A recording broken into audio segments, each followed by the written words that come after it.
Parliament of India में, और हमारी अध्यक्षा श्रीमती प्रतिभा सिंह जी जो हमारी सांसद हैं, आदरणीय सुखविंदर सिंह सुक्खू जी, और हमारे छोटे भाई बिट्टू साहब, मेरे सहयोगी है मनीष चतुर्वेदी, बढ़ जाएगी आवाज अभी संबोधन, और सम्मानित मंच। सबसे पहले मैं धन्यवादी हूँ अपने शीर्ष नेतृत्व का, जिन्होंने ये सम्मान मुझे और मेरे साथियों को दिया, जिसमें बुटेल साहब हैं, हमारे उपाध्यक्ष रोहित ठाकुर जी जो संयोजक हैं, भवानी सिंह पठानिया जो ऑनरेबल सदस्य हैं इस समिति के। हम गौरवान्वित महसूस करते हैं कि इतना महत्वपूर्ण काम जो हमें हमारे शीर्ष नेतृत्व ने सौंपा है, हमने प्रयास किया कि किस प्रकार से इस डॉक्यूमेंट पे अपने सीनियर लीडर्स का समावेश हो, उनकी भावनाओं को समझें, और उन्होंने बहुत करीबी से जितने भी ऑनरेबल सदस्य यहाँ बैठे हैं, इन्होंने इसे करीब से पढ़ा, हमें गाइड किया, और ये डॉक्यूमेंट जो इतना महत्वपूर्ण है, यह आप सब लोगों के बीच में तब आया जब इनके निर्देशानुसार हम सभी अपने प्रदेश के उन प्रभावित क्षेत्रों में जहां भी अलग अलग वर्ग थे, चाहे वो पूर्व सैनिक थे, चाहे वो हमारे युवा वर्ग थे, चाहे महिला शक्ति थी, चाहे वो हमारे बेरोजगार युवक, या जो दूसरी यहाँ की जितनी भी समस्याएं, खासकर हमारे बागवानों, किसानों और यहाँ के फूल उत्पादकों की रही, हमारे व्यापारियों की रही, हमारे उन्हीं सब कर्मचारियों की रही जिन पे हमारा प्रदेश चलता है, उन सब की भावनाओं को, उनकी आकांक्षाओं को इसमें निहित करने का, इसमें समाविष्ट करने का हमने प्रयास किया है। और जो ये महत्वपूर्ण डॉक्यूमेंट आपके सामने है कि कुछ एक भूमिका के रूप में अंश में पढ़ना चाहूंगा। आदरणीय साथियों, इस समय केंद्र में भारतीय जनता पार्टी की सरकार है। राज्य में पिछले 5 साल भाजपा ही सत्ता पर काबिज थी, इसीलिए केंद्र और प्रदेश के भाजपा नेता हिमाचल प्रदेश की सरकार को डबल इंजन वाली सरकार कहते रहे। केंद्र और राज्य दोनों जगह भाजपा की सरकार होने के बावजूद हमारे प्रदेश के मध्यवर्गीय उद्योगपतियों एवं आम जनता को विषम आर्थिक कठिनाइयों का सामना करना पड़ रहा है। केंद्र सरकार ने आम जनता की फिक्र किए बिना पेट्रोल, डीजल, रसोई गैस और खाने के तेल के दामों में बढ़ोतरी की है। रोटी, पराठे से लेकर आटे व ब्रेड तक सब में जीएसटी लगाकर आम आदमी का जीना दूभर कर दिया है। 2 करोड़ रोजगार हर साल देने का वादा करने वाली केंद्र की भाजपा सरकार ने ना तो अपना वादा पूरा किया और न ही राज्य की भाजपा सरकार ने रोजगार देने का कोई उपाय किया। इसी की वजह से देश और हिमाचल प्रदेश आर्थिक मंदी, बेरोजगारी एवं कमर तोड़ महंगाई से पीड़ित है। कोरोना काल में भाजपा की केंद्र और राज्य सरकारों की कुनीतियों के कारण अपने प्रदेश के बहुत सारे नागरिकों को अपनी जान भी गंवानी पड़ी, ये हम सबको मालूम है। राज्य में हुए पुलिस भर्ती घोटाले और केंद्र सरकार की अग्निपथ योजना के माध्यम से प्रदेश के युवाओं के साथ एक तरह का आपराधिक मजाक हुआ है। हिमाचल जैसे पर्वतीय राज्य में जहां हर घर का कोई ना कोई सदस्य भारतीय सेना में सेवारत है, उनके लिए केवल 4 वर्ष की सेना सेवा का जो ये निर्णय है, राष्ट्रहित और हमारे प्रदेश हित के विपरीत है। कुल मिलाकर भाजपा की सरकारों ने लोगों के जीवन को कठिन ही बनाया है और अपने चुनावी वादों को पूरा करने की जगह उसे चुनावी जुमला कहकर टाल दिया है। हिमाचल की जनता ने बड़ी उम्मीदों के साथ पिछले चुनाव में भाजपा को वोट दिया था, 5 साल बाद आज जनता अपने आप को ठगा हुआ महसूस कर रही है। दूसरी ओर कांग्रेस की सरकार अपने चुनावी वादे पूरी करती आई है। हाल के वर्षों में छत्तीसगढ़ और राजस्थान में कांग्रेस की सरकारों ने जिस तत्परता से अपने वादे निभाए हैं, उसने एक उम्मीद जगाई है और कांग्रेस के प्रति जनता के मन में नया विश्वास पैदा किया है। इस विश्वास को देखते हुए हमने इस बार घोषणा पत्र जारी करने से पहले हिमाचल की जनता को 10 गारंटी दी है। इन गारंटियों में से 2 गारंटी पुरानी पेंशन योजना की बहाली और 1 लाख सरकारी नौकरियों के बारे में तो हमारी नेता प्रियंका गांधी जी ने यह भी ऐलान कर दिया है कि सरकार बनते ही मंत्रिमंडल की पहली बैठक में इन पर अमल हो जाएगा। इसके अलावा युवाओं को 5 लाख रोजगार देने और अपना कारोबार शुरू करने के लिए स्टार्टअप फंड बनाकर हर विधानसभा में 10 करोड़ रुपए देने का प्रावधान किया गया है। इन गारंटियों में महिलाओं को हर महीने 1500 रुपए देने और 300 यूनिट बिजली देने की गारंटी शामिल है। कांग्रेस ने यह भी गारंटी दी है कि सरकार ऐसे उपाय करेगी जिससे बागवान अपनी फसल की कीमत खुद तय कर सकें। हमने ग्रामीण अर्थव्यवस्था को सुधारने के लिए पशुपालकों से 10 लीटर दूध हर दिन खरीदने और 2 रुपए किलो में गोबर खरीदने की गारंटी भी दी है। इन 10 गारंटियों के अलावा कांग्रेस पार्टी ने हिमाचल प्रदेश के चौतरफा विकास के लिए यह प्रतिज्ञा पत्र तैयार किया है। यह प्रतिज्ञा पत्र हिमाचल प्रदेश के सभी वर्गों से प्राप्त बहुमूल्य राय के मिश्रित सुझावों के आधार एवं जन समूहों की आकांक्षाओं के मद्देनजर तैयार किया गया है। महंगाई कम करने से जुड़े सारे फैसले केंद्र सरकार को करने हैं और राज्य सरकार की भूमिका बहुत सीमित है। इसलिए हमने ध्यान रखा है कि महंगाई से त्रस्त जनता की जेब में या तो कुछ पैसे डाले जा सकें या उनकी जेब में कुछ पैसों की बचत हो सके। हमें विश्वास है कि इससे जनता को महंगाई से कुछ राहत मिल सके। हमने विशेष तौर पर ध्यान रखा है कि हम इस प्रतिज्ञा पत्र में हिमाचलियत और हम यानी हम सब लोगों के हितों को सर्वोपरि रखें। ये सिर्फ चुनावी घोषणा पत्र नहीं है, मैं इसे रिपीट करूंगा, ये सिर्फ चुनावी घोषणा पत्र नहीं है, बल्कि ये हिमाचल के इतिहास, यहाँ की कला और संस्कृति के अनुसार तैयार दस्तावेज है। यहाँ के लोगों से हमारा वादा है कि हम उनका गौरव कम नहीं होने देंगे। कांग्रेस ने आपसे जो वादा किया है उसे पूरा भी किया है, आगे भी हम अपने हर वादे पूरे करेंगे। बस हमें जनता का साथ और विश्वास चाहिए। इसलिए आप सबसे विनम्र अनुरोध है कि इस बार अपना आशीर्वाद कांग्रेस को दीजिए और हाथ का बटन दबाकर कांग्रेस को विजय बनाइए। आप सब लोगों का बहुत बहुत धन्यवाद। जय हिंद, जय हिमाचल।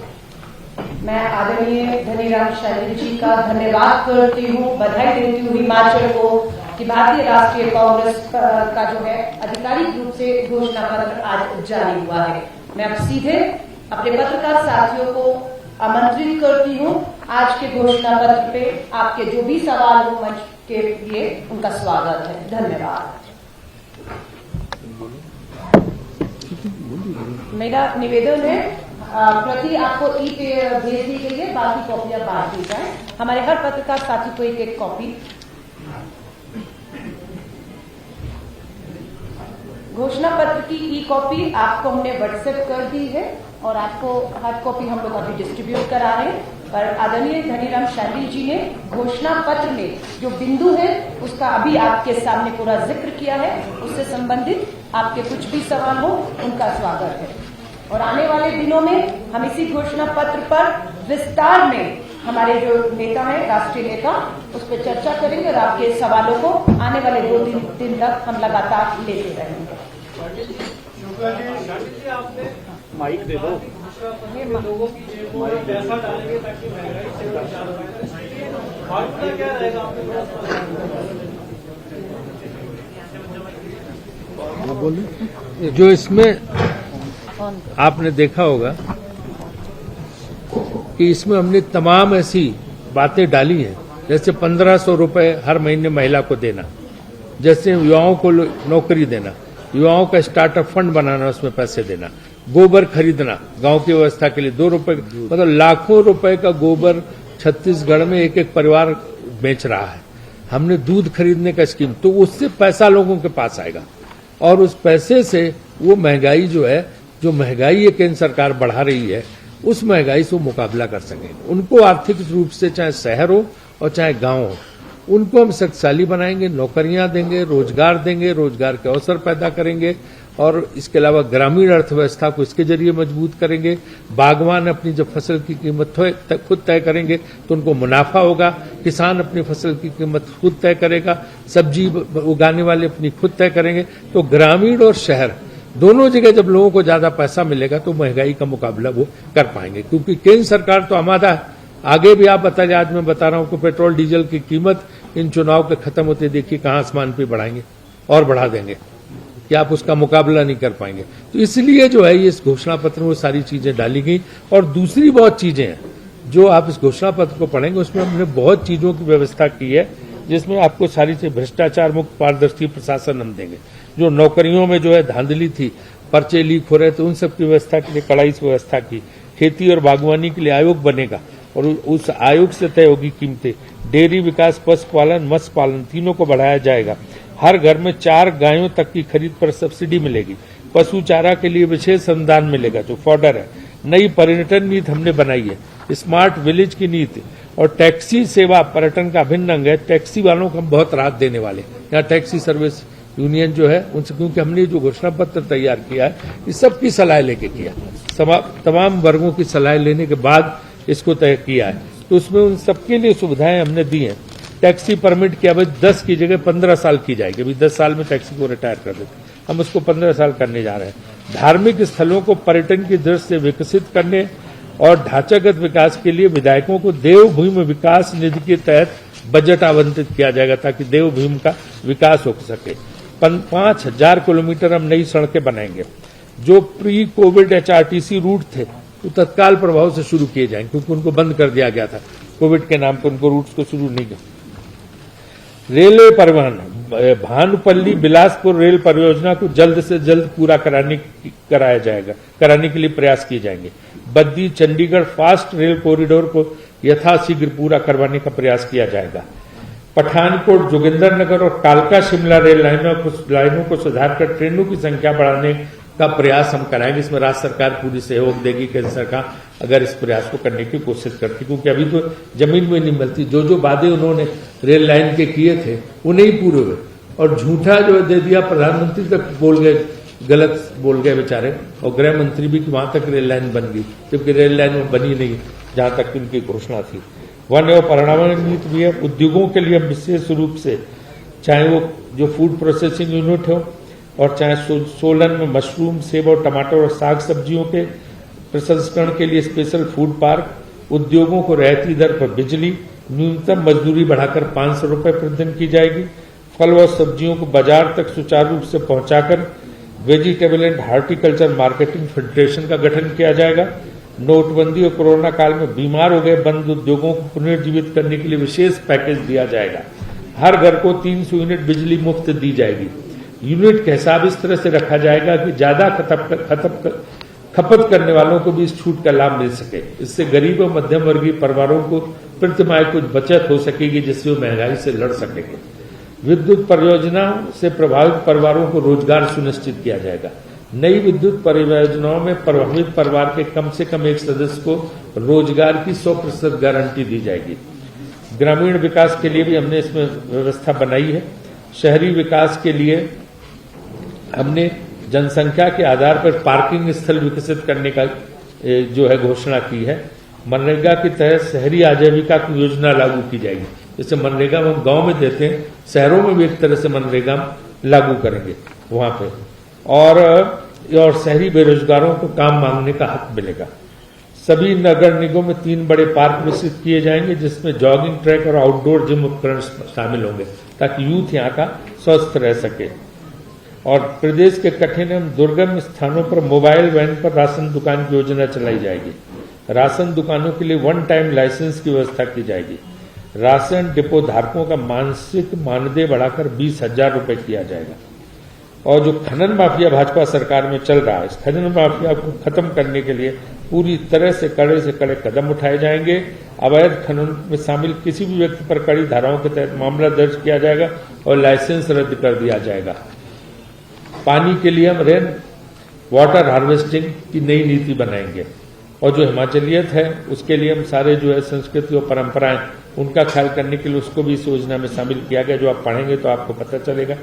हिमाचली भाषा के मानकीकरण की संभावना पर विचार करने के लिए भाषा विज्ञानियों की एक समिति बनाएगी। देवस्थान और तीर्थ यात्राएं, कांग्रेस सरकार सभी वरिष्ठ नागरिकों के लिए एक परिचारक के साथ 4 वर्ष में एक बार तीर्थ यात्रा का खर्च उठाएगी, और यह तीर्थ यात्रा देश के किसी भी स्थान के लिए हो सकेगी, ये नहीं कि सिर्फ हिमाचल के अंदर। प्रदेश के मंदिरों को जीर्णोद्धार व नवीनीकरण के लिए बजट का प्रावधान करके राशि उपलब्ध कराई जाएगी। जो मंदिरों का ये है, राज्य समर्थित मंदिरों के वार्षिक अनुदान को दुगना किया जाएगा।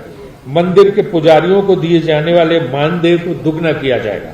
धार्मिक पर्यटन को मजबूत बनाने के लिए पर्यटन सर्किट बनाया जाएगा, और महंगाई से निपटने के लिए लोगों की जेबों में पैसा डालने का काम करेंगे। पुरानी पेंशन योजना हम लागू करेंगे, ओपीएस जिसे बोलते हैं। ये तो पहली कैबिनेट में हो जाएगा, प्रियंका जी ने स्वयं घोषणा की है। 1500 रुपए प्रतिमाह महिलाओं को देंगे, और 300 यूनिट बिजली मुफ्त देकर हम लोगों की जेब में पैसा डालने का काम करेंगे। सामाजिक सुरक्षा पेंशन के लिए विधवा, 40% से अधिक विकलांग, एकल नारी और सहायक श्रेणी में आने वाली महिलाओं को हर प्रकार की आय सीमा में छूट दी जाएगी। जो 1500 रुपए पैसे दिए जाएंगे उनको। खेलकूद के लिए हम युवा आयोग का गठन करेंगे, और नौकरियों का हमने बताया आपको कि सरकार बनते ही कैबिनेट की पहली मीटिंग में 1 लाख सरकारी नौकरी देंगे। प्रदेश में कुल 5 लाख युवाओं को रोजगार दिलवाया जाएगा। हर विधानसभा में 10 करोड़ यानी 680 करोड़ का बिना ब्याज के लोन मिलेगा युवाओं को अपना स्टार्टअप शुरू करने के लिए। एक भर्ती विधान तैयार किया जाएगा, ये बड़ा इंपॉर्टेंट है। एक भर्ती विधान तैयार किया जाएगा जिसमें किसी नौकरी के लिए विज्ञापन जारी होने के 6 महीनों के भीतर नियुक्तियां देना अनिवार्य हो जाएगा। ये नहीं कि आप लटका के रखते रहें, 6 महीने के अंदर आपको नौकरी देनी पड़ेगी अगर आपने विज्ञापन जारी कर दिया।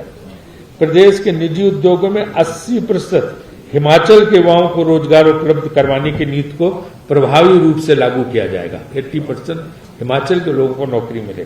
विभागों, निगमों, बोर्डों में तैनात आउटसोर्स कर्मचारियों के लिए अलग से नीति बनाई जाएगी। मनरेगा के तहत कार्य दिवस बढ़ाकर 150 दिन किए जाएंगे। वृद्धावस्था पेंशन में बढ़ोतरी की जाएगी। 75 वर्ष से अधिक उम्र के नागरिकों को विशेष सामाजिक सुरक्षा पेंशन दी जाएगी, जो 75+ है। और इसके अलावा जो है, सरकार के गठन के तुरंत बाद मंत्रिमंडल की पहली बैठक में ओपीएस लागू किया जाएगा, पुरानी पेंशन व्यवस्था। और ये हमने राजस्थान, छत्तीसगढ़ में लागू कर दिया है। उसके वीडियो भी आप लोग देखना चाहें, जिन जिन लोगों के खातों में पहुंच गया है राजस्थान और वहां पे, क्योंकि भाजपा बड़ी घबराई हुई है, कुछ झूठी घोषणाएं कर सकते हैं। लागू वागू तो कहीं करेंगे नहीं, ना उन्होंने किया है, लेकिन वो झूठी घोषणाएं कर सकते हैं। तो उसकी काट के लिए हमने पहले से हमारे सारे वीडियो आ गए राजस्थान और छत्तीसगढ़ के, कि कैसे खातों में लोगों के पैसे पहुंच चुके हैं ओपीएस के जरिए, जो हमने वहां पे लागू कर दिया। वहां पे कर्मचारियों को दे एरियर्स का निश्चित समयावधि में भुगतान सुनिश्चित किया जाएगा। आउटसोर्स कर्मचारियों के लिए नई पारदर्शी नीति बनाई जाएगी। संविदा या कॉन्ट्रैक्ट कर्मचारियों को नियमित भर्ती में बोनस अंक देकर प्राथमिकता दी जाएगी, क्योंकि जो कॉन्ट्रैक्ट में उनको हम बोनस पॉइंट देंगे ताकि वो पहली प्रायोरिटी उनको मिले नौकरियों में। कर्मचारियों के वेतन भत्तों की बढ़ोतरी व पदोन्नति को समयबद्ध तरीके से लागू किया जाएगा। पुलिस की समस्त कॉन्ट्रैक्ट नियुक्तियां 8 वर्ष की जगह 2 वर्ष में नियमित कर दी जाएंगी। अभी 8 वर्ष तक की कॉन्ट्रैक्ट पे रखते हैं पुलिस की नियुक्तियां, हम 2 वर्ष में रेगुलराइजेशन सर्विसेज को कर देंगे। पंजाब पैटर्न पर पेंशन और सुविधाएं दी जाएंगी। मूल पेंशन में 5, 10 और 15% भत्ते को शामिल करने की मांग को पूरा किया जाएगा। हिमाचल प्रदेश में तकरीबन 1,65,000 पेंशन भोगी हैं और उनकी कई मांगों पर पिछले 5 वर्षों में विचार नहीं किया गया। कांग्रेस सरकार एक उच्च स्तरीय कमेटी का गठन कर उनकी मांगों पर विचार करेगी और कमेटी की सिफारिशों को प्राथमिकता से लागू किया जाएगा। सेवानिवृत्त सैनिक और अर्धसैनिक बल कैंटीन की सुविधाओं में विस्तार करने के लिए निःशुल्क भूमि उपलब्ध कराई जाएगी, जो उनके लिए कैंटीन बनेगी। सेवारत रक्षा और अर्धसैनिक कर्मियों के लिए बंदूक लाइसेंस के नवीनीकरण पर 50% की छूट दी जाएगी। गन लाइसेंस पे, आप लोगों के लिए नहीं है। जो सशस्त्र बलों और अर्धसैनिक बलों के सेवारत जवानों को 2 साल के ब्लॉक में एक बार हिमाचल पर्यटन के होटलों और रिजॉर्ट में 50% की छूट दी जाएगी। पुलिस कर्मचारियों को 13वें महीने का अतिरिक्त वेतन नए वेतनमान के आधार पर दिया जाएगा। तीसरे में 1 महीने, 7 साल में 1 महीने का अतिरिक्त वेतन। पुलिस कर्मियों के राशन केवल 27% है, इससे बढ़ाया जाएगा और पड़ोसी राज्यों के समकक्ष लाया जाएगा। पत्रकार, आप लोगों का विषम परिस्थितियों में पत्रकारों की सहायता के लिए जनसंपर्क विभाग में एक पत्रकार राहत कोष की स्थापना की जाएगी। इसमें स्वयं पत्रकार और उनके सगे संबंधियों को 2 लाख रुपयों तक की सहायता मिल सकेगी। सेवानिवृत्त पत्रकारों के लिए पेंशन योजना लागू की जाएगी। जो रिटायर्ड जर्नलिस्ट हैं उनके लिए अब पेंशन स्कीम लाए हैं, उनके लिए पेंशन स्कीम लागू की जाएगी रिटायर्ड जर्नलिस्ट के लिए। स्वास्थ्य, जिस दिन आपका दफ्तर आपको रिटायर करना है, ये तो आपके ऑफिस पे है कि कब रिटायर करता है आपका ऑफिस, है ना। स्वास्थ्य सेवाएं थोड़े रह गया है, इसकी पूरे पड़ जाते ताकि ये सैलिएंट फीचर है, मुख्य पॉइंट। स्वास्थ्य हिमाचल में हर बार अस्पतालों तक पहुंचना संभव नहीं हो पाता, इसलिए दूर दराज के इलाकों तक कांग्रेस सरकार मोबाइल क्लिनिक सुविधा शुरू करेगी।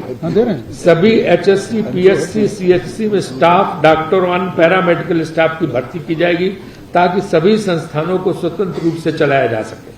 प्रदेश के अन्य बड़े जिलों में मेडिकल कॉलेज की स्थापना की जाएगी और एमसीआई के माध्यम से मेडिकल कॉलेजों की सीटें भी बढ़ाई जाएंगी। डॉक्टरों की भर्ती WHO विश्व स्वास्थ्य संगठन के मापदंड के अनुरूप और वॉक इन इंटरव्यू के आधार पर नियुक्तियों को जारी रखा जाएगा, जिससे स्वास्थ्य क्षेत्र में डॉक्टरों की कमी न हो। आईजीएमसी व टांडा मेडिकल कॉलेज में किडनी ट्रांसप्लांट की सुविधा स्थापित की जाएगी। आईजीएमसी में प्राथमिकता के आधार पर पार्किंग स्थल का निर्माण कराया जाएगा। शिक्षा प्रणाली, हर निर्वाचन क्षेत्र में 4 अंग्रेजी माध्यम स्कूल खोले जाएंगे। सभी स्तर के स्कूल में 5000 से अधिक शिक्षकों के पद रिक्त हैं, इन्हें प्राथमिकता के आधार पर भरा जाएगा। 2000 से अधिक स्कूलों में केवल एक ही शिक्षक है। आरटीआई मानकों के अनुसार छात्र शिक्षक अनुपात को ध्यान में रखकर शिक्षकों की पद स्थापना नियुक्ति होगी।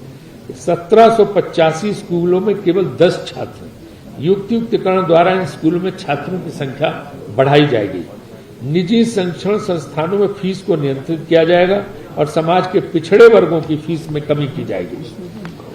यह अनुमान है कि राज्य में लघु वनोपज का आर्थिक आकार लगभग 4500 करोड़। सरकार वन प्रबंधन समितियों के माध्यम से लघु वनोपजों की न्यूनतम समर्थन मूल्य पर खरीदी करेगी, जिससे वन क्षेत्रों में रहने वाले लोगों की आर्थिक स्थिति में सुधार हो सके।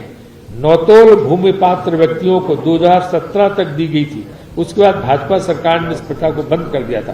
कांग्रेस सरकार इस प्रक्रिया को पुनः शुरू करेगी। नौतोल भूमि पात्र ये जनजाति, दलित और अन्य पिछड़ा वर्ग के लिए व्यावसायिक और प्रतियोगी परीक्षाओं के कोचिंग सेंटर में अनुसूचित जाति व जनजाति के छात्रों को मुफ्त कोचिंग दी जाएगी। गुज्जर, गद्दी, लबाड़ा, गोरखा और अन्य पिछड़ा वर्ग के लिए गठित बोर्डों को और अधिक मजबूत किया जाएगा। कच्चे मकान वाले सभी लोगों को अगले 5 साल में पक्का मकान बनाने के लिए आवास पर सब्सिडी दी जाएगी। अगर पक्का मकान जो लोग बनाना चाहें, कच्चे मकान वाले, तो उस पर सब्सिडी मिलेगी। निःशक्तता पेंशन केवल उन्हीं व्यक्तियों को दी जाती है जिनकी विकलांगता 40% से अधिक है। पेंशन के लिए विकलांगता को प्रतिशत घटाकर हम 25% कर रहे हैं।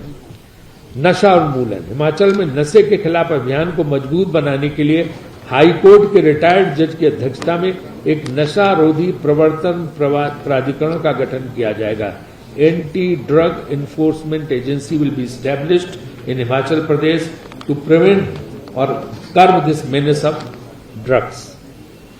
हर उपमंडल में नशा मुक्ति केंद्र स्थापित किए जाएंगे। ये तो हमने कुछ पॉइंट आपको दे दिए, आपको मिल जाएगा जिसमें विस्तार से जो है सारी चीजें दी गई, और भी पॉइंट है और भी चीजें हैं, लेकिन मुख्य बातें मैंने आपको बताई। ये हमारा जो घोषणा पत्र है, इस सब तरफ से सब लोगों के, समाज के सभी लोगों की, जनता से भी हमने जो पॉइंट्स इकट्ठे किए तो उस आधार पर बनाया गया। धनीराम शांडिल जी की कमेटी ने इसमें बड़ी मेहनत की है। एक इम्पोर्टेंट बात यह है कि ये घोषणा पत्र इसी के साथ साथ हर जिले में हम लागू कर रहे हैं, हर मंडल में अभी जारी हो रहा है। जैसे कि मुकेश अग्निहोत्री जी उसको हमीरपुर में जारी कर रहे हैं, कौल सिंह जी मंडी में जारी कर रहे हैं, इसलिए जहां जहां हमारे नेता हैं इसको हर क्षेत्र में जारी किया जा रहा है। तो ये जो है, और शिमला में मुख्य रूप से इसे जारी किया गया। अब कोई सवाल हो तो आप पूछ सकते हैं। मेरा आपसे एक प्रश्न है। हेलो, हाँ मेरी आपसे प्रश्न है कि आपने आज ये कांग्रेस प्रतिज्ञा पत्र एक आउटरीच का जारी किया है, उसके लिए आपको बहुत बहुत शुभकामनाएं।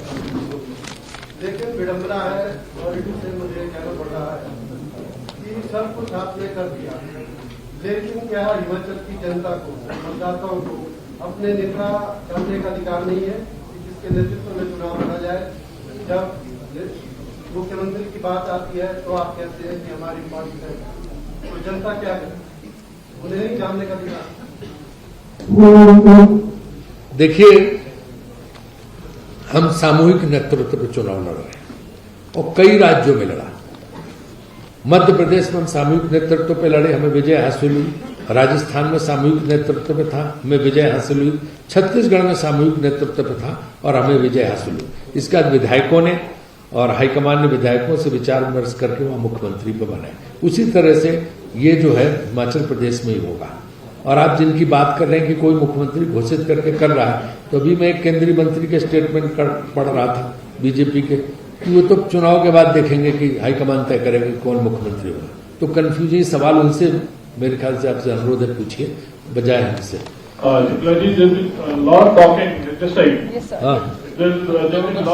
Rajiv sir, this side. I would like to know why the manifesto silent on the resource mobilization. Congress is very critical about the BJP taking loans and आपका जो debt burden बढ़ गया है, but your manifesto is very silent on that. No, we have been raising this issue of 70,000 crores loan on state. We will try to reduce that loan. And you know, everything is a revenue model. I'll cite an example to you. This 2 rupees kg cow dung. Should I tell you the whole story? The Chhattisgarh government is making money out of it. 2 रुपए kilo में गोबर खरीदते हैं गांव वालों से, उनको लाखों रुपया मिलता गांव वालों को, वो घर में बैठे हैं और अपने आप छुट्टा जानवर जो है वो कहीं नहीं, सड़कों पे रहते हैं। लोग अब घरों में रखने लगे हैं क्योंकि दूध नहीं देते, लेकिन गोबर से उनकी आमदनी हो रही है और उस गोबर से वर्मी कंपोस्ट बनाते हैं और कई गुना ज्यादा दाम पे उसको बेचते हैं। तो छत्तीसगढ़ सरकार उससे पैसा कमा रही है। 4 रुपए लीटर में इनकी यूरिन खरीदते हैं, पेशाब खरीदते हैं और उसमें वो छत्तीसगढ़ गवर्नमेंट जड़ी बूटियां मिला के और उसमें जो है पेस्टिसाइड बनाते हैं, ऑर्गेनिक पेस्टिसाइड, वो 70 रुपए लीटर बिक रहा है। तो सोचो कि 74 रुपए प्रॉफिट हो रहा है छत्तीसगढ़। तो हमारी जितनी स्कीम है सब में हम पैसा जनरेट करेंगे, उसके साथ रेवेन्यू जनरेट करेंगे। टूरिज्म से बहुत पैसा हिमाचल प्रदेश में आने वाला, जो हम टूरिज्म सर्किट बनाने जा रहे हैं उससे अनाप शनाप पैसा हिमाचल प्रदेश को मिलेगा। इन्होंने तो कुछ किया ही नहीं ना इंफ्रास्ट्रक्चर डेवलप किया, न कोई काम किया। तो कांग्रेस हमेशा, मैं तो देश का योजना मंत्री रहा हूं कि किस तरह से किन स्कीम्स पे कितना पैसा पड़ा हुआ जो हम ला सकते हैं। तो भारत सरकार में हमारा बहुत पैसा पड़ा हुआ और हम जिसका अभी हिमाचल सरकार ने फिर और सोना लोन ले लिया, क्योंकि तो लोन बढ़ाते जा रहे हैं आपके ऊपर। हमारा जो है कि एक तरफ हम जनता को राहत देंगे, दूसरी तरफ रेवेन्यू जनरेट करने के लिए भी हमने सारे प्रावधान किए हुए। तो कोई किसी किस्म का जो फाइनेंशियल इम्बैलेंस है, आर्थिक असंतुलन, वो पैदा नहीं होगा।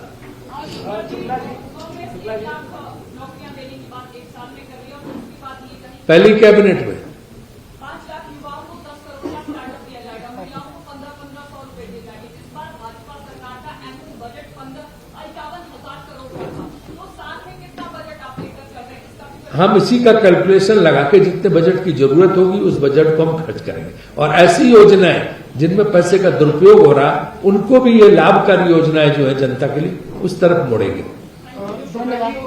जो 1500 वाली घोषणा आपने की है, कांग्रेस ने इसको लेकर फॉर्म भी भरवा है, तो अभी तक 3 लाख फॉर्म आ चुके हैं, जमा हो चुके हैं कांग्रेस दफ्तर। तो मेरा सवाल इसमें ये है कि क्या पहली ही कैबिनेट में आप इसको भी लागू कर दोगे? निश्चित रूप से पहली कैबिनेट में भी लागू हो जाएगा, ये काम शुरू हो जाएगा। हमने फॉर्म भरवाए, कांग्रेस के इतिहास में जो वादा किया वो पूरा किया।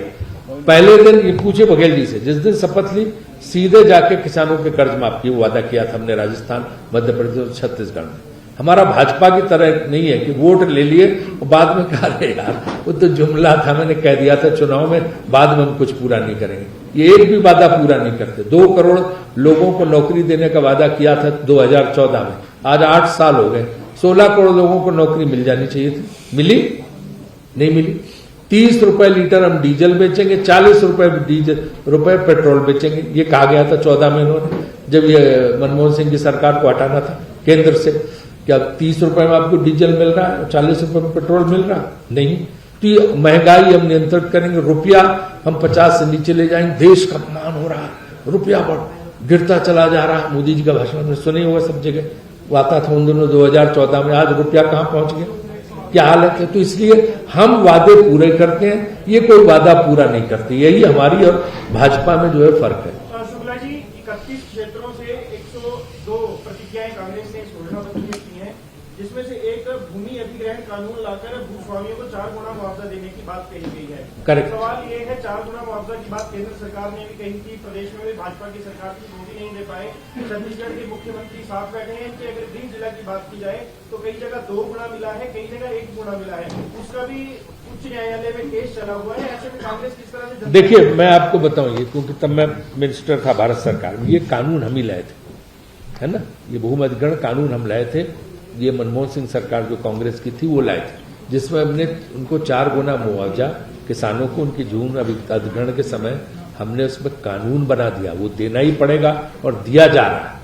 तो हम यहाँ इसको हिमाचल प्रदेश में भी लागू करेंगे कि अगर अधिग्रहण होता उनकी जमीन का सरकार करती किसी परियोजना के लिए, तो किसानों को 4 गुना मिलेगा ही। हर जगह हमारा कहीं अगर कोई लैंड डिस्प्यूट, कोई कोर्ट कहीं केस चल रहा हो एक आध लैंड का, तो वो नहीं पता, वो अलग कोई इश्यू हो सकता है, लेकिन सरकार की नीति है कि हम 4 गुना मुआवजा देंगे। वो इस घोषणा पत्र में भी हमने डाला है। आपने मेरा उल्लेख किया है, एक मिनट ये बघेल साहब बताएंगे आपको। ये बात सही है कि यूपीए सरकार ने शहरी क्षेत्र में 2 गुना और ग्रामीण क्षेत्र में 4 गुना का कानून लाया। बाद में भारतीय जनता पार्टी की सरकार ने उसे 3 बार अध्यादेश ला के वापस किया, लेकिन राहुल जी के नेतृत्व में रामलीला मैदान में बड़ी किसानों की रैली की गई और उसको वापस लेना पड़ा।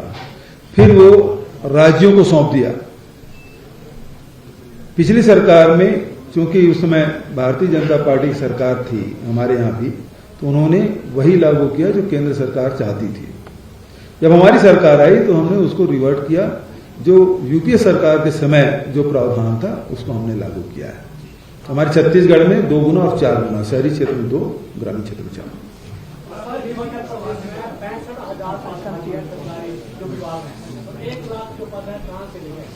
और रिक्त नहीं होगा क्या? 65,000 तो वो खाली है, 35,000 हम और क्रिएट करेंगे, पदों का सृजन करेंगे, नए पद बनाएंगे। रिटायर नहीं होंगे जी? रिटायरमेंट होगा तो फिर नहीं भरोगे जी? सर, अभी आप यहाँ मौजूद हैं और ओल्ड पेंशन का स्पेसिफिक सवाल है। छत्तीसगढ़ सरकार ने जो इसको लागू किया है, मैं 2 चीजों पर थोड़ी क्लैरिटी चाहता हूँ, क्योंकि यहाँ ये चुनाव प्रचार में भी बातें उठेंगी तो बेहतर है अभी क्लैरिटी हो जाए। जो एनपीएस का कंट्रीब्यूशन है छत्तीसगढ़ का भारत सरकार के पास, या जो जहां मार्केट में लगा हुआ, वो कितना है अभी एग्जैक्ट, और भारत सरकार से आपको रिप्लाई आया है कि नहीं, आपने जब कहा कि वापस देना? बहुत अच्छा सवाल, मैं स्वागत करता हूं। और पहले मैं क्षमा चाहूंगा, जब आपसे मैंने बात की तो उसमें आप सबका स्वागत नहीं कर पाया था। पूरे डायस में बैठे सभी हमारे नेताओं का मैं स्वागत करता हूं, विशेष रूप से धनीराम जी का, जिन्होंने ये हमारे घोषणा पत्र लॉन्च किया। उस समिति के अध्यक्ष हैं और तमाम सभी नेतागण, मैं वक्त जाया नहीं करते हुए सभी पत्रकार साथियों का स्वागत करता हूं। आपने बहुत अच्छा सवाल पूछा और उस पहली बात तो ये है कि वो राशि 17,000 करोड़ है जो राज्य सरकार और छत्तीसगढ़ के 3 लाख कर्मचारी अधिकारी हैं, उसकी राशि भारत सरकार के पास 17,000 करोड़ रुपए जमा है। भारत सरकार को हमने पत्र लिखा कि वो पैसा, चूंकि हमने ओल्ड पेंशन स्कीम लागू कर दिया, वो पैसा हमें राज्य वापस भेज दे। उन्होंने पैसा वापस करने से इनकार किया है, लेकिन कारण उन्होंने नहीं बताया है। कारण तो बताने होंगे, हम फिर से पत्राचार करेंगे। पैसे तो कर्मचारियों के साथ व्यक्तिगत रूप से उनका एग्रीमेंट हुआ है और उसी एग्रीमेंट के तहत राजस्थान में पैसा वापस, वो अपना पैसा निकालना शुरू कर दिए। अब इसमें कारण क्यों नहीं दे रहे हैं ये हम पूछेंगे और उसके बाद लीगल एडवाइस भी लेंगे और व्यक्तिगत उनके एग्रीमेंट है, खाता भी खुलवाएंगे, एग्रीमेंट करेंगे, राज्य सरकार के हिसाब से ओल्ड पेंशन स्कीम लागू करेंगे और पुराने पेंशन के तहत अब पेंशन के लिए वेतन में कोई अंशदान की कटौती नहीं होगी। नंबर 1, सेवानिवृत्ति के पर पेंशन की पूरी गारंटी। नंबर 2, सेवानिवृत्ति पर अंतिम मूल वेतन के 50% पेंशन बनेगी। नंबर 4, मृत्यु के बाद परिवार को पेंशन का प्रावधान। नंबर 5, सेवानिवृत्ति पर सामान्य भविष्य निधि, ग्रेजुटी, पेंशन, सारांशीकरण सहित अन्य आर्थिक लाभ की पात्रता होगी। सर, इसमें ही एक सप्लीमेंट्री है, अगर आप परमिट करें तो। पहली बात यह है कि मान लीजिए वहां से नहीं आता है तो आप लोगों ने कैसे उसका वो किया है, अरेंजमेंट किया है? जैसे क्योंकि एनपीएस में जो कर्मचारी है उसमें रिटायर होना है अभी अगले साल जब भी होगा, और वो मनी जो है आपके पास अभी कंट्रोल उसका नहीं है। लगभग सभी राज्यों की यही प्रॉब्लम है। तो बैकअप प्लान क्या है छत्तीसगढ़ का? देखिए, दूसरा जो एग्रीमेंट किया है सर, जब एग्रीमेंट हुआ होगा आपकी सरकार ने, तो उस वक्त एग्रीमेंट किसने किया था और उसमें क्या क्लॉज है विड्रॉल? देखिए, सबसे पहली बात तो ये है कि ये व्यक्तिगत जो खातेधारक है, जो कर्मचारी है, अधिकारी है, उनके साथ एग्रीमेंट है, तो पैसा तो कभी निकाल सकते हैं और पैसा निकाल के राज्य सरकार के साथ तो खाते में जमा कर सकते हैं, उसको रोक नहीं सकता कोई। और आगे से कटौती बंद होगी, जो काटा जाता था उनका, और जो काटा जाता था वो बंद हो जाएगा। ओल्ड पेंशन स्कीम का राज्य सरकार देगी उसको, जो पुराना ओल्ड पेंशन स्कीम है उसके तहत दिया जाएगा। तो ये बहुत ज्यादा दिन तक रोक नहीं सकते। यदि इंडिविजुअल खाता में है, मेरे खाते में पैसा है, तो उसको तो मैं निकाल सकता हूं जितने राशि, उसको रोक नहीं सकता, चाहे राज्य सरकार हो या केंद्र सरकार। अब उसमें लीगल हम लोग ले रहे हैं, लीगल एडवाइस भी ले रहे हैं और भारत सरकार से फिर पत्र लिखेंगे कि आपने पैसा नहीं देने की बात कही है, लेकिन क्यों नहीं देंगे आप, वो कारण आपने नहीं बताया है। तो बहुत सारी बातें हैं। केंद्र सरकार, जैसे हमारे छत्तीसगढ़ में 2500 रुपये में धान खरीदी करने का फैसला लिया, राहुल गांधी घोषणा की, 1 साल तो हमने दिया, उसके बाद दूसरे साल रोक लगा दिया। चूंकि ये बोनस है, इसलिए आप यदि इस बोनस देंगे तो आपके चावल को हम एफसीआई में नहीं खरीदी करेंगे। हमने रास्ता निकाल लिया, राजीव गांधी किसान न्याय योजना लागू किया, 9,000 रुपये एकड़ दे रहे हैं, इस साल तो 2640 रुपये पड़ रहा है। हम तो वादा तो 2500 का किए थे, अभी किसानों को जो मिल रहा है, अभी धान कटाई चल रहा है हमारे छत्तीसगढ़ में, 2640 रुपये में 1 नवंबर हमारी धान खरीदी शुरू हो गई, उसको पड़ेगा 2640 रुपये। तो हम घाटा नहीं होने देंगे। दूसरी बात यह है, जो अर्थव्यवस्था के बारे में सवाल कर रहे थे, आज स्थिति क्या है? जीएसटी आप दूध में, अंडा में, ब्रेड में, आटा में, सब में लगा दिए। पेट्रोल डीजल में थे ही, रसोई गैस में थे, लोगों की क्रय शक्ति का हमने कम कर दिया है। कांग्रेस पार्टी है, वो लोगों की क्रय शक्ति बनाना चाहती है। हमने छत्तीसगढ़ में किया है और यहां भी जो हमारे जो घोषणा पत्र है उसमें स्पष्ट रूप से आम आदमी का परचेजिंग पावर, क्रय शक्ति बढ़ जाएगा। क्रय शक्ति बढ़ेगा तो राज्य को राजस्व भी मिलेगा। जितना जीएसटी क्रय करेगा उतने राज्य का जीएसटी जाएगा, उतना राज्यांश मिलेगा।